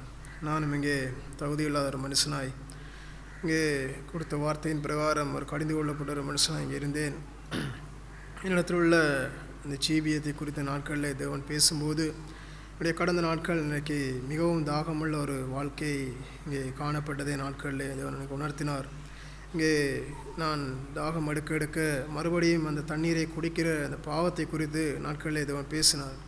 இங்கே பாவம் அங்கே செய்ய தாகம் எடுக்க அதை விட்டு மறுபடியும் அதை தொடர்கிற ஒரு மனுஷனாக இங்கே இருக்கும்போது அது அங்கே என்னுடைய இதயத்திலே அது மறுபடியும் தாகம் எடுக்கிற ஒரு ஆவியை இங்கே கொடுக்கிறது. நாட்களில் தேவன் பேசும்போது இங்கே இந்த ஸ்திரீனுடைய வாழ்க்கையை குறித்து நாட்களில் தேவன் இங்கே உதாரணமாய் பேசினார். என்னிடத்திலும் உள்ள குறைவுகள் இன்றைக்கு நான் இந்த வற்றாத நீரூற்றை இங்கே இயேசு கிறிஸ்துவனுடைய வாழ்க்கையிலே அதை இங்கே கொடுக்கும்போது மட்டுமே, நான் மறுபடியும் தாகம் எடுக்காத அந்த ஜீவ தண்ணீரை பருகும்போது மட்டுமே நான் ஒரு உண்மையுள்ள ஒரு மனுஷனாய், பாவத்தை ஜெயித்து வாழக்கூடிய ஒரு மனுஷனாய் நான் வருங்காலங்களிலே வாழ முடியும். இல்லாத பட்சத்திலே நானும் இங்கே அந்த தாகம் எடுக்கிற தண்ணீரை குடித்து நான் மாண்டு போகிற ஒரு மனுஷனாக இங்கே இருந்து விட முடியும். நாட்களை நான் உணர்வோடைய வாஞ்சிக்கிறேன். இங்கே வரும் காலங்களில் கர்த்தர் என்னை அந்த ஜீவ ஊற்றை என்னுடைய இருதயத்திலே என்னுடைய உள்ளத்திலே ஓட வைத்து நான் அங்கே அந்த ஜீவ ஊற்றை நான் மறுபடியும் பருகி தாகமில்லாத ஒரு வாழ்க்கையை வாழக்கூடியான அப்பேற்பட்ட ஒரு ஆவியை தேவன் வரும் நாட்களில் தருவான் என்று அறிக்கை செய்கிறேன். நாமே தேவன் சகோதர வார்த்தைக்காய் தேவனை சோதரிக்கின்றேன். அந்த இஸ்ரேலத்தில் கூறினது போல தேவன் எனக்கு இடைப்பட்டான காரியமெல்லாம் அடிக்கடி தாகம் எடுக்கின்றான் அந்த வாழ்வு இருக்கான்னு சோதித்து பார்க்கும் பொழுது தேவனிடத்தில் கேட்டான பகுதியெல்லாம் நான் அடிக்கடி தாகம் உள்ளவனாய் நிற்கின்றேன் என்பதைத்தான் தேவன் இந்த காலவேளையில் நானும் தேவனிடத்தில் கேட்கும் பொழுது தேவன் காண்பித்தான் நிலைகளெல்லாம் அடிக்கடி குந்தி எழும்புகின்றான் அந்த வாழ்வில் இருந்து நீ நித்திய ஜீவனாக ஓடுகின்றான் அந்த ஜீவ ஊற்றை நீ பருகாவிட்டால் அடிக்கடி தாகம் எடுக்கிற வாழ்வு உனக்கு உண்டாகும் என்பதைத்தான் தேவன் இந்த காலவேளையிலே என்னையும் உணரும்படி செய்தார். அந்த இஸ்ரீ கூறினது போல நான் தேவனுக்கு முன்பாகவே ஒப்புக்கொண்டு அந்த வாழ்கின்றான் அந்த ஒவ்வொரு வாழ்விலும் என்னுடைய வாழ்விலும் நான் தேவன் தந்தான இந்த வார்த்தை நிமித்தம் நான் தேவனுடைய அந்த நித்திய ஜீவனை பரிசுத்தாவியானோட துணையோடு ஓடுவேனாக இருந்தால் மட்டுமே அந்த அடிக்கடி தாகம் எடுக்கின்றான் அந்த வாழ்விலிருந்து விடுதலை அடையக்கூடிய அந்த வாழ்வில் தேவன் நடத்தி செல்வான்றான். இந்த காலவழியிலே நானும் உணவடைந்த இந்த வருவான நாட்களிலும் அடிக்கடி குந்தி எழும்புகின்றான் அந்த வாழ்வு இல்லாதபடி நித்திய ஜீவன் ஊற்றாக ஓடுகின்றான் அந்த தேவனுடைய அந்த ஜீவனை பருகக்கூடிய நான் எப்பொழுதும் அவருக்கு முன்பாக அவருடைய சமூகத்துக்கு முன்பாக நிலைத்திருக்கத்தக்கான அந்த ஆவியிலே தேவன்தாமே வருவான அந்த நாட்களையும் நடத்துவார்னு அறிக்கை செய்கிறேன். அறிக்கையை காத்துக்கொள்ள தேவன்தாமே உதவி செய்வார். கர்த்தருடைய வசனத்தை ஸ்தோத்திரம். தேவன் காலை வேளையிலே பேசிய வார்த்தைக்காக தேவன் அதிகமாக நன்றி செலுத்துகிறேன். தேவன் கடந்த நாட்களிலே எழுப்புள்ள ஒரு ஜீவியத்தை குறித்தான ஒரு காரியங்களை கற்றுத்தந்தார். அந்த காரியங்களை குறித்தான காரியங்களோடு இந்த தேவனுடைய காலை வேளையிலே பேசியான அந்த வார்த்தையெல்லாம் இன்றைக்கு அந்த எழுப்ப உள்ள ஒரு ஜீவியம் என்று சொல்லுகிறான் அந்த வாழ்க்கையெல்லாம் இன்றைக்கு எப்பொழுதுமே என்னுடைய ஜீவியத்திலே அது இருக்க வேண்டும் என்றால் அந்த காரியங்களை கடந்த நாட்களில் தேவன் கற்றுத்தந்தார். இன்றைக்கு தேவனுடைய வார்த்தைகளை நான் கேட்கும் பொழுது, அல்லது சபையிலே தேவனுடைய வார்த்தைகளை கேட்கும் பொழுது, அல்லது வெளியிலே நான் ஏதோ ஒரு விதத்திலே தேவனுடைய வார்த்தைகளை கேட்கும் பொழுதோ அல்லது வாசிக்கும் பொழுதோ, அந்த சூழ்நிலையிலே என்னுடைய இருதயத்திலே இவ்வாறு நான் வாழ வேண்டும், என்னுடைய ஜீவியம் இப்படி இருக்கிறது என்று சொல்லி அந்த சூழ்நிலையில் மாத்திரமே நான் அந்த தாகம் கொண்டான அந்த ஜீவியத்திலே நான் வாழுகிறான அந்த வாழ்க்கையெல்லாம் அந்த சமாரிய ஸ்திரீ சொன்னதான அந்த யாக்கோப்பனுடைய அந்த நீரூற்றை கொடுத்தான நீரூற்றுள்ளான அந்த வாழ்க்கையை போல தான் அப்பேற்பட்டான அந்த எழுப்பு உள்ள ஒரு வாழ்க்கையும் என்னுடைய ஜீவியத்திலே காணப்பட முடியும். ஆனால் இன்றைக்கு இயேசு கிறிஸ்து சொன்னான அந்த நான் கொடுக்கிறான் அந்த ஜீவ தண்ணீர் என்றான் அந்த வார்த்தை இன்றைக்கு நித்திய ஜீவ காலமாய் ஊறுகிறதான அந்த நீரூற்றாய் இருக்கிறதான அந்த வாழ்க்கையெல்லாம் அந்த ஒவ்வொரு நாளும் நிமிடந்தோறும் என்னுடைய ஜீவியத்திலே அந்த எழுப்புள்ள ஒரு வாழ்க்கையை அங்கே கற்றுத்தர முடியும். அந்த வாழ்க்கையை தான் பரிசுத்த ஆவியானவர் காலை வேளையில் என்னோடு இடைப்பட்டு பேசினார். இன்றைக்கு இதனுடைய வார்த்தைகள் போய் பேசுகிறான ஒரு சூழ்நிலையாக இருந்தாலும் சரி, அல்லது ஒரு பாவமான சூழ்நிலைகள் வரக்கூடியான ஒரு சூழ்நிலைகளாக இருந்தாலும், அந்த சூழ்நிலையிலே அந்த தேவனுடைய அந்த ஜீவ தண்ணீர் உள்ளதான அந்த நீரூற்று என்னுடைய ஜீவியத்திலே அது எழுப்புவதுள்ளதாக எப்பொழுதுமே நிற்கிறதான அந்த வாழ்க்கையிலே தான் இன்றைக்கு அநேகருக்கு நான் ஆசீர்வாதம் உள்ள ஒரு மனுஷனாய், சாட்சி நிறைந்த ஒரு மனுஷனாய் அந்த சமாரிய ஸ்திரீ அங்கே அநேகருக்கு சாட்சியாய் அங்கே ஆசீர்வாதமாக இருந்ததைப் போலவே என்னுடைய ஜீவியத்திலும் அங்கே நான் வாழ முடியும். இப்பேற்பட்டான அந்த வாழ்க்கைக்கெல்லாம் இன்றைக்கு அந்த இயேசு கிறிஸ்து தருகிறான அந்த ஜீவ தண்ணீர் எப்பொழுதுமே இந்த பாவத்தை குறித்தான காரியங்களிலே தாகம் எடுக்காத ஒரு நீரூற்றை என்னுடைய ஜீவியத்திலே நான் அங்கே அதை நான் பெற்றுக்கொண்டு வாழுகிறான ஒரு வாழ்க்கையிலே தான் நான் பாவத்தை குறித்தான ஒரு காரியத்திலே கவனமுள்ள ஒரு மனுஷனாய் அந்த காரியங்களை பாவமான்று தேவன் வெளிப்படுத்துகிறான அந்த சூழ்நிலையில் மத்தியிலே அந்த பாவத்தை நான் அங்கே அருவருக்கிறதான ஒரு மனுஷனாய், வெறுக்கிறதான ஒரு மனுஷனாய் அங்கே நான் நிற்க முடியும் என்றான அந்த காரியங்களை பரிசுத்த ஆவியானவர் கற்றுத்தந்தார். இன்றைக்கு அந்த நீரூற்றை பெற்றுக்கொண்டு ஒரு வாழுகிறான ஒரு மனுஷனாய் என்னிடத்தில் இருக்கக்கூடியான அந்த தாகமெல்லாம் பரிசுத்தம் ஒன்றையே அங்கே நான் வாஞ்சையாய் அங்கே தேடுகிறான ஒரு வாழ்க்கை, அந்த வாழ்க்கைக்குள்ளாய் என்னுடைய ஜீவியத்தில் எங்கெங்கெல்லாம் இருள்கள் பாவமான சூழ்நிலை காணப்படுகிறதோ அங்கெங்கெல்லாம் அந்த பரிசுத்தம் நிறைந்தான வாழ்க்கை தேவை என்பதை என்னுடைய இதயத்திலே அங்கே நாள்தோறும் அங்கே உணர்த்தக்கூடியதான அந்த ஜீவ தண்ணீராய் ஊறுகிறான அந்த நீரூற்றாய் என்னுடைய இதயத்திலே அங்கே நான் எப்பொழுதுமே தேவனிடத்திலே கேட்டு பெற்றுக்கொண்டு வாழுகிறான் அந்த வாழ்க்கையிலே நானும் வாழவே வாஞ்சிக்கிறேன்.